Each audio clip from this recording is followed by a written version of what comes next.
Hi, this is Miss Laura ready to read to you again today.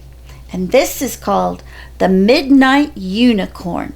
And the author and illustrator is Neil Reed. That means he wrote the story and he drew the pictures. Come read with me. The Midnight Unicorn. Millie heard the jangling of Casper's leash and put down the clay unicorn she was shaping. "Anywhere special you want to go today?" asked Dad. "The park!" Millie cried, her eyes shining with excitement.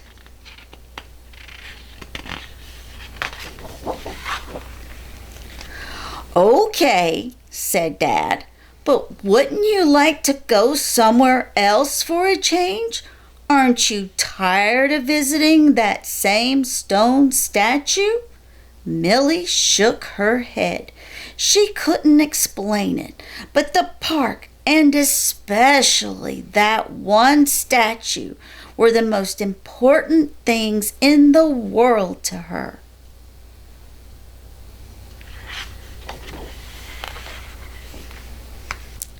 The park was quiet, except for the sound of dry leaves crunching under their feet as Millie led the way down the path.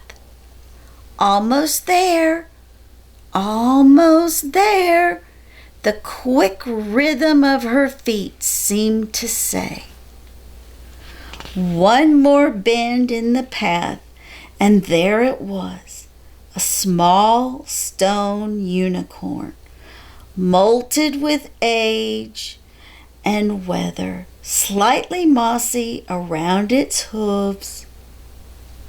"We can't stay too long, Millie," said Dad.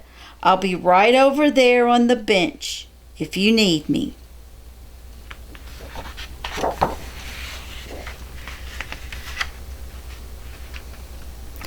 Millie ran her fingers over the unicorn's closed eyes and gentle mouth.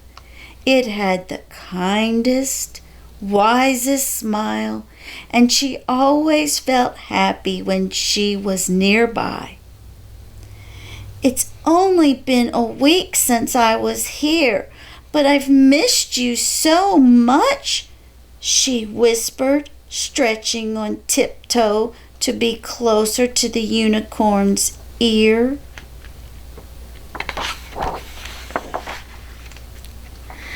As Millie pressed her hands against the statue's graceful neck, she felt the stone shiver. Suddenly, the unicorn's hooves lifted off the ground, and he pranced beside her. "You're alive?" she gasped, feeling surprised but not afraid.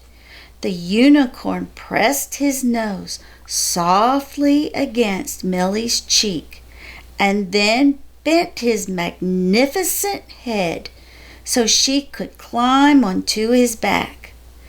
The ground fell away beneath them as he sprang into the sky. Casper bounded after them, barking with joy as his paws left the pavement.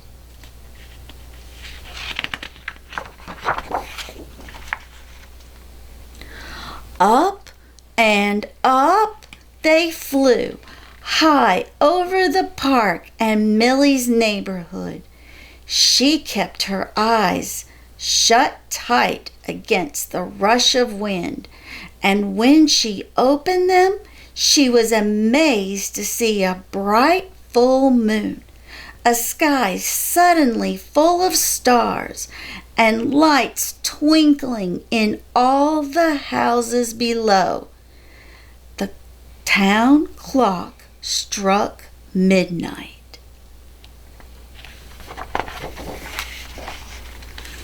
As Millie and the unicorn flew over the hills and forest and lakes, Dark clouds gathered around them and thunder boomed.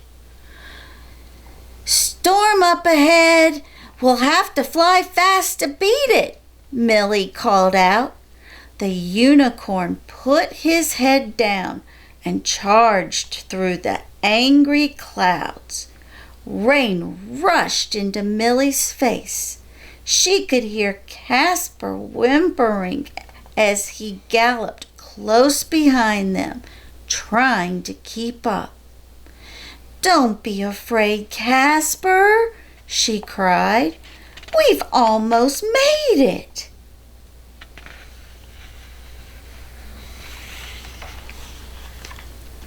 As they blasted through the last bank of clouds, Millie cheered and patted the unicorn's strong neck. He swooped down low over the tops of glistening moonlit mountains so she could run her fingers through the snow. "It's beautiful here," said Millie, "but could we find somewhere warmer now?"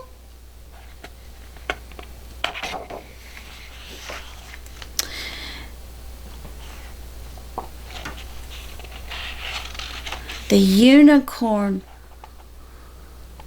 whinnied softly, and in no time at all they were gliding through the warm desert night. Millie waved at the sleepy camels far below on the shimmering red sand dunes. "I've never seen the ocean," Millie told the unicorn. "Could we go there too?"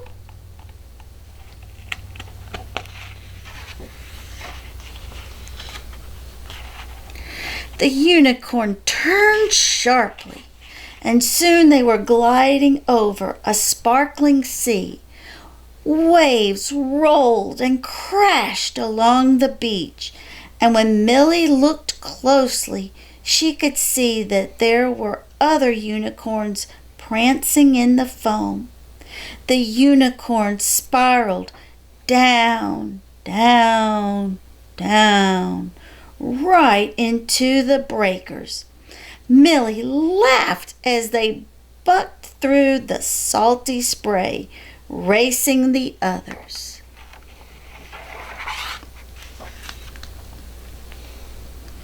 Casper was panting and falling behind, so Millie gently pulled on the unicorn's mane. He climbed easily into the air and landed on a rainbow where Casper could rest. All alone in the dark sea below them was an island. It was lit by a shaft of golden daylight at the end of the rainbow, and Millie saw that a herd of unicorns waited on the beach.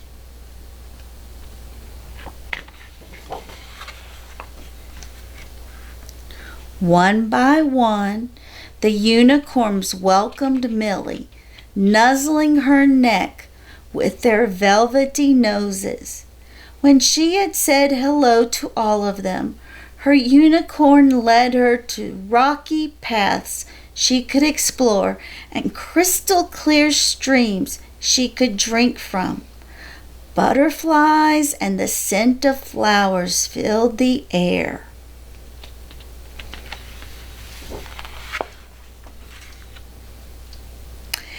At last, exhausted by all their adventures, Millie, Casper, and the unicorn lay down on the soft grass.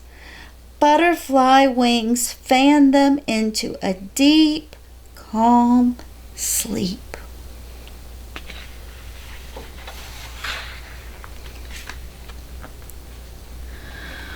"Wake up, sweetheart, it's time to go home." Millie opened her eyes and looked up at her father. "Were you worried about me, Dad? I was gone all night. The unicorn took me to see the mountains and the desert and the ocean, and Dad gave her a hug. You have a wonderful imagination, Millie, but it was real, she started to say, and then stopped herself. She and Casper and the unicorn knew the truth, and that was all that mattered.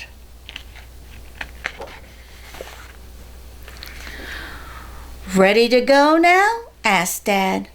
Almost, said Millie. She stood beside the statue and kissed its smooth forehead. Thank you, my midnight unicorn, she whispered. And as she turned to follow her father down the path, Millie was sure she heard the unicorn whining a soft goodbye. The end.